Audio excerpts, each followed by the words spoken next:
जब इस धरती पर पाप बढ़ गया था, अधर्म अपने चरम पर था और देवता भी भयभीत रहने लगे थे, उस समय एक भयानक असुर पैदा हुआ जिसका नाम था महिषासुर। महिषासुर बहुत शक्तिशाली था। उसने घोर तपस्या करके ब्रह्मा जी को प्रसन्न किया। जब ब्रह्मा जी प्रकट हुए तो महिषासुर ने कहा, हे प्रभु, मुझे ऐसा वरदान दीजिए कि कोई देवता या पुरुष मुझे मार न सके। ब्रह्मा जी जानते थे कि सृष्टि का नियम है, जो पैदा हुआ है उसका अंत भी निश्चित है।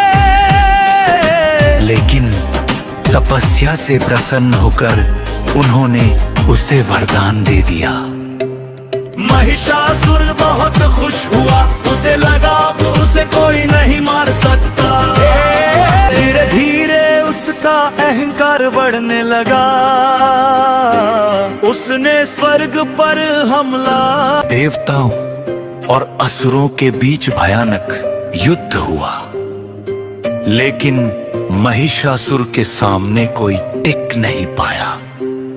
उसने इंद्रदेव को भी हरा दिया और स्वर्ग पर कब्जा कर लिया। अब तीनों लोकों में हाहाकार मच गया।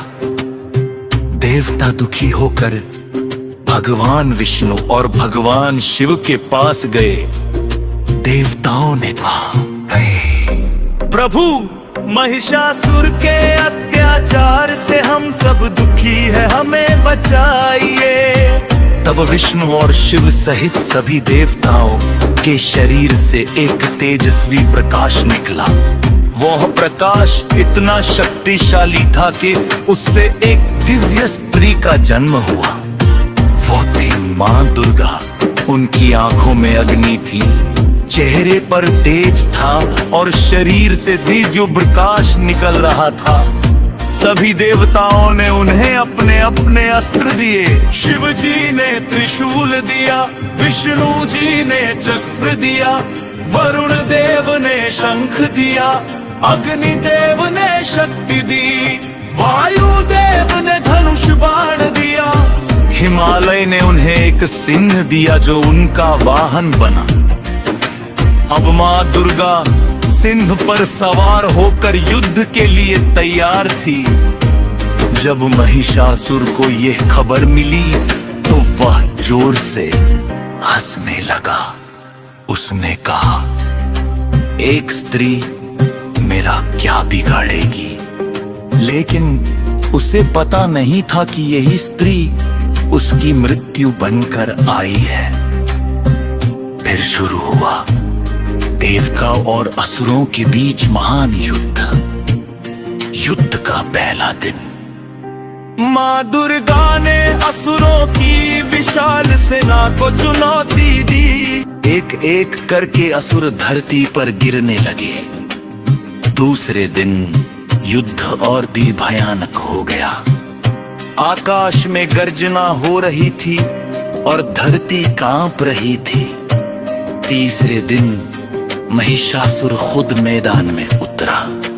वह कभी भैंसे का रूप लेता, कभी हाथी का, कभी शेर का। वह बार बार रूप बदलकर माँ दुर्गा को भ्रमित करने की कोशिश कर रहा था। युद्ध लगातार 9 दिनों तक चलता रहा। 9वें दिन युद्ध अपने चरम पर पहुंच गया। महिषासुर भैंसे के रूप में गरज रहा था। तभी माँ दुर्गा ने उसे जमीन पर गिराया और अपने त्रिशूल से उसका वध कर दिया। महिषासुर का अंत हो गया। तभी से माँ दुर्गा को महिषासुर मर्दिनी कहा जाने लगा। इन्हीं 9 दिनों को हम नवरात्रि के रूप में मनाते हैं।